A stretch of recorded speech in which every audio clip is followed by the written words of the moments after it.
Everyone, I'm ready for another story time today. The book we're going to be reading is called Caps for Sale. And when I was in elementary school, this was one of my favorite books. I loved it. I thought it was silly. I would read it with my family. And so I'm excited to share it with you. All right. Caps for Sale, a tale of a peddler, some monkeys, and their monkey business. Once there was a peddler who sold caps, but he was not like an ordinary peddler. Carrying his wares on his back, he carried them on top of his head. First, he had his own checked cap, then a bunch of gray caps, then a bunch of brown caps, then a bunch of blue caps, and on the very top, a bunch of red caps.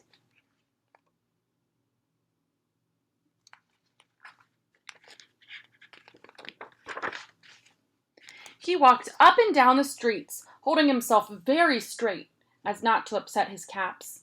As he went along, he called, "Caps! Caps for sale! 50 cents a cap!"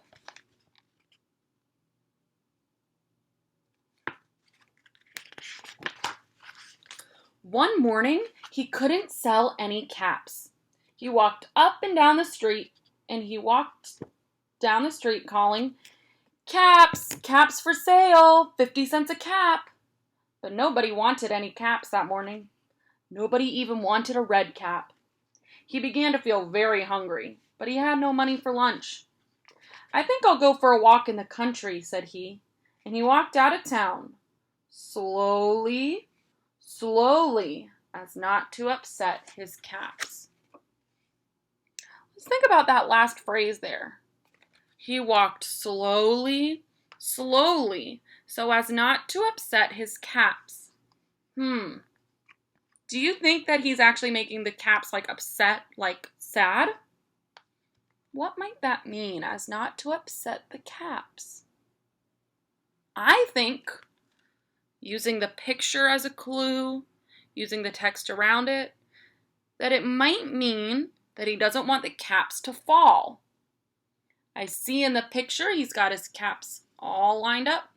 And I also know that he's walking slowly, so he's probably trying to balance them.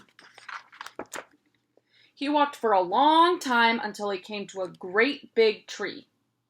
"That's a nice place for a rest," thought he.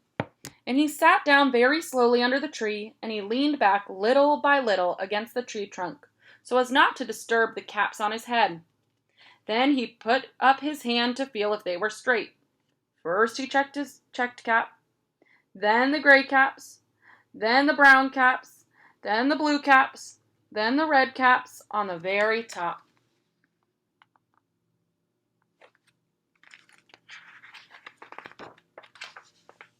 They were all there, so he went to sleep. He slept for a very long time. I wonder what's going to happen when he wakes up. When he woke up, he was refreshed and rested. What do you notice about this picture?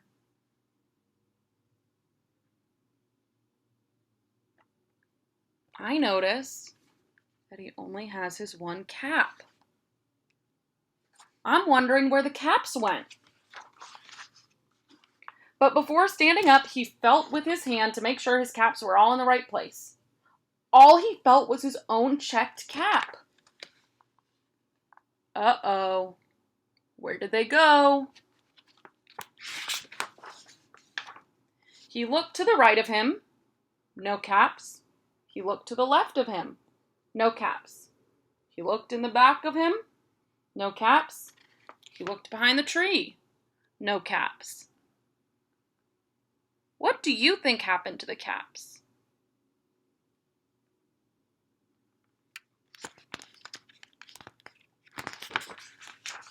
Then he looked up in the tree. And what do you think he saw? I wonder what's up in that tree. On every branch sat a monkey. On every monkey was a gray or a brown or a blue or a red cap.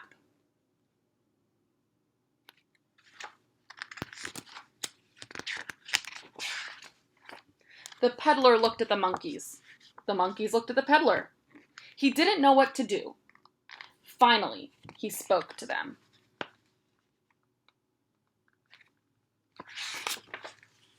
"You monkeys, you," he said, shaking a finger at them.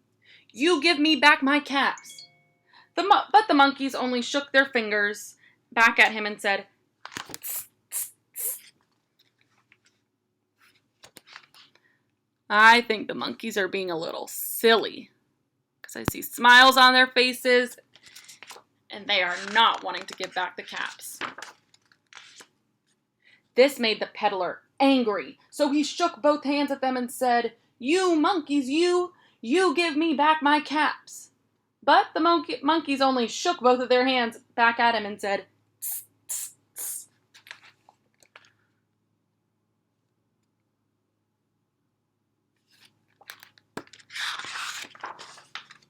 Now he felt quite angry.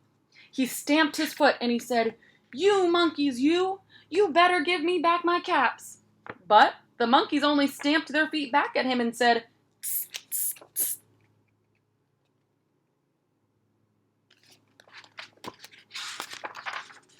By this time, the peddler was really very, very angry.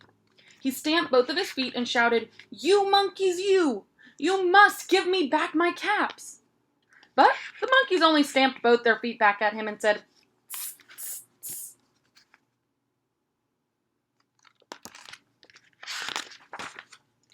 At last, he became so angry that he pulled off his own cap and threw it on the ground and began to walk away. I wonder what's going to happen next. But then, each monkey pulled off his cap.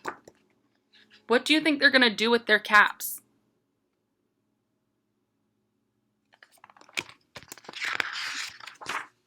And all the gray caps, and all the brown caps, and all the blue caps, and all the red caps came flying down off the tree.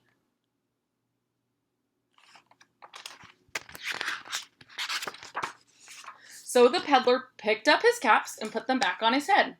First his own checked cap, then the gray caps, then the brown caps, then the blue caps, then the red caps on the very top.